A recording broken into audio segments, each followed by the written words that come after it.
Hello friends. तो एमपीटीईटी के लिए जंग जारी है और आज का हमारा टॉपिक है मनुष्य के लिए आवास। मनुष्य के आवास दो टाइप के होते हैं, स्थायी और अस्थायी। तो पहला टाइप है इग्लू। इग्लू बर्फ से बने घर होते हैं जिसको मुख्यतः इनपुट समुदाय के द्वारा बनाया जाता है। ये आर्कटिक क्षेत्र में पाए जाते हैं, मुख्यतः कनाडा के मध्य आर्कटिक और ग्रीनलैंड के खुले क्षेत्र में पाए जाते हैं। ये गुंबद आकार के होते हैं ताकि जब इन पे कोई बर्फ़ वगैरह गिरती है ना तो वो नीचे आ सके। हवा को रोकने का कार्य करता है। एस्किमो शिकारियों द्वारा प्रयोग किए जाते हैं। और दूसरा है बांस और लकड़ी के बने घर। ये मुख्यतः अधिक वर्षा के वाले क्षेत्रों में प्रयोग किए जाते हैं। ये 10 से 15 फीट ऊपर बनाए जाते हैं। असम राज्य में और हिमाचल प्रदेश में सबसे अधिक देखने को मिलते हैं और आर्द्रता और तापमान बनाए रखने का कार्य करते हैं। तीसरा है पत्थर या लकड़ी के घर। पहाड़ी इलाकों में जहाँ वर्षा के साथ साथ बर्फ़ भी गिरती है वहाँ पत्थर या लकड़ी के घर बनाए जाते हैं। पत्थरों पर चूनों की पुताई की जाती है, जैसे कि लद्दाख में इस टाइप के घर बनाए जाते हैं। चौथा है मिट्टी के घर। मिट्टी के घर मुख्यतः गाँव में देखने को मिलते हैं, जिनकी दीवारें बहुत मोटी होती हैं और मोटी होने के कारण इनमें गर्मी अंदर नहीं आती। छत नीम और कीकर की लकड़ी की बनी होती है। फर्श गोबर से लीपा जाता है। ये घर मुख्यतः राजस्थान में पाए जाते हैं और भारत के बाहर मैक्सिको में भी मिट्टी के घर देखने को मिलते हैं। अब पांचवा है हाउस बोट। हाउस बोट लकड़ी का बना हुआ घर होता है जो पानी पर तैरता रहता है। ये मुख्यतः जम्मू कश्मीर, केरल और डल झील में पाए जाते हैं। इनमें छत पर लकड़ी की नक्काशी को खतमबंद कहते हैं। छठवां है डोंगे। डोंगे नक्काशी रहित हाउस बोट होती हैं। ये होती तो हाउस बोट जैसी ही हैं, लेकिन इनमें नक्काशी नहीं होती है। इनका स्थायी निवास जम्मू कश्मीर में होता है। जम्मू कश्मीर में मुख्यतः डोंगे बनाए जाते हैं। सातवां है टेंट के बने घर। ये घर अस्थायी होते हैं। लद्दाख की चांगमा जनजाति याक के बालों की पट्टियों के टेंट बनाती है, जिसे रेबो कहते हैं। ये बहुत इम्पोर्टेंट है।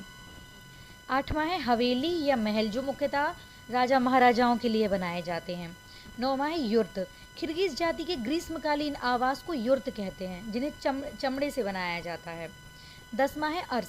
नीलगिरी की पहाड़ियों में निवास करने वाले आदिम जाति के लोग अर्स बनाते हैं। लंबे, बड़े और ढोल आकृति के घर होते हैं। अब इससे रिलेटेड कुछ क्वेश्चंस पढ़ेंगे हम। पहला क्वेश्चन है, निम्न में से लेह और लद्दाख के मकानों की विशेषताएं कौन सी हैं?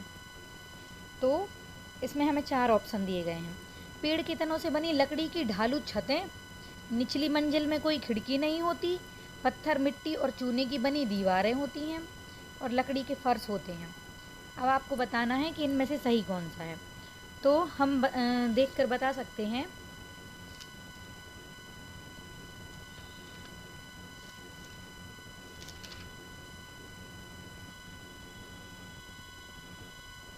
पहला क्वेश्चन है, निम्न में से लेह और लद्दाख के मकानों की विशेषताएं बताइए। तो ऑप्शंस देखना है हमें।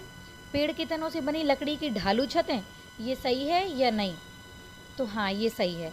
लद्दाख के मकानों में ये होता है। निचली मंजिल में कोई खिड़की नहीं होती, तो हाँ, लद्दाख के मकानों में निचली मंजिल में कोई खिड़की नहीं होती, नहीं तो बर्फ़ अंदर आ जाएगी। पत्थर, मिट्टी और चूने की बनी दीवारें होती हैं, तो नहीं, पत्थर मिट्टी की दीवारें नहीं होती हैं, सिर्फ उनका पुताई की जाती है उनसे। चौथा, लकड़ी के फर्श। हाँ, लकड़ी के फर्श होते हैं, मतलब पहला, दूसरा और तीसरा, मतलब पहला, दूसरा और चौथा बिल्कुल सही है, लेकिन तीसरा गलत है। तो ऑप्शंस होगा बी, पहला, दूसरा और चौथा। अब दूसरा क्वेश्चन। दूसरा है, ग्रामीण क्षेत्र में गोबर का प्रयोग झोपड़ी की दीवारों एवं फर्श को लीपने के लिए किया जाता है, जिससे वे चिकनी रहें, घर्षण हेतु खुरदुरी हो जाएं, दीवारों एवं फर्श का प्राकृतिक रंग हो या कीट दूर रहें।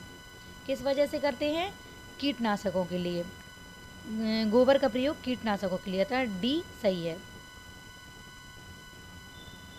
अब है तीसरा क्वेश्चन।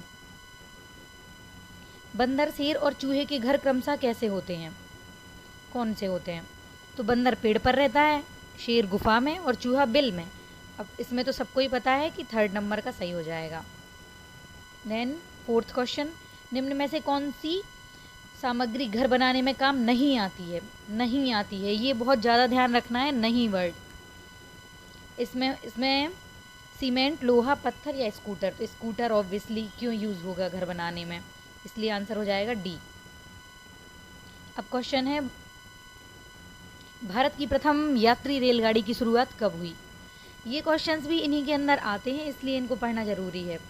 तो भारत में प्रथम यात्री रेलगाड़ी की शुरुआत 1853 में हुई थी।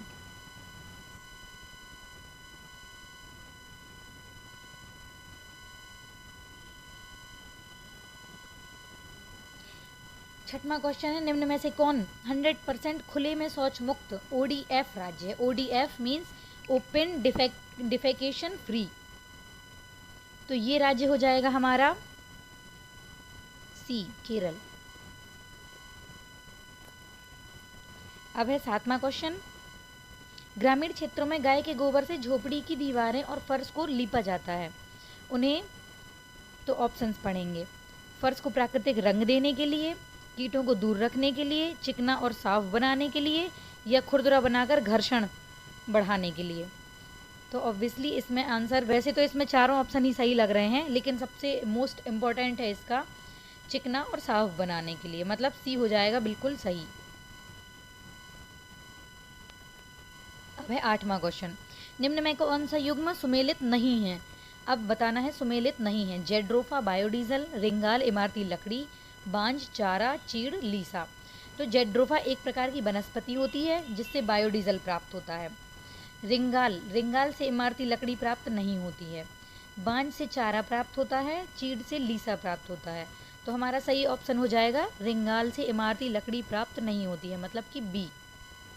9वां क्वेश्चन है, गोलकुंडा किला किसने बनवाया था? पल्लव राजवंश, चोल राजवंश, चालुक्य राजवंश और काकतीय राजवंश। तो इसका आंसर हो जाएगा डी, काकतीय राजवंश। चलिए फ्रेंड्स, आज के लिए इतना ही।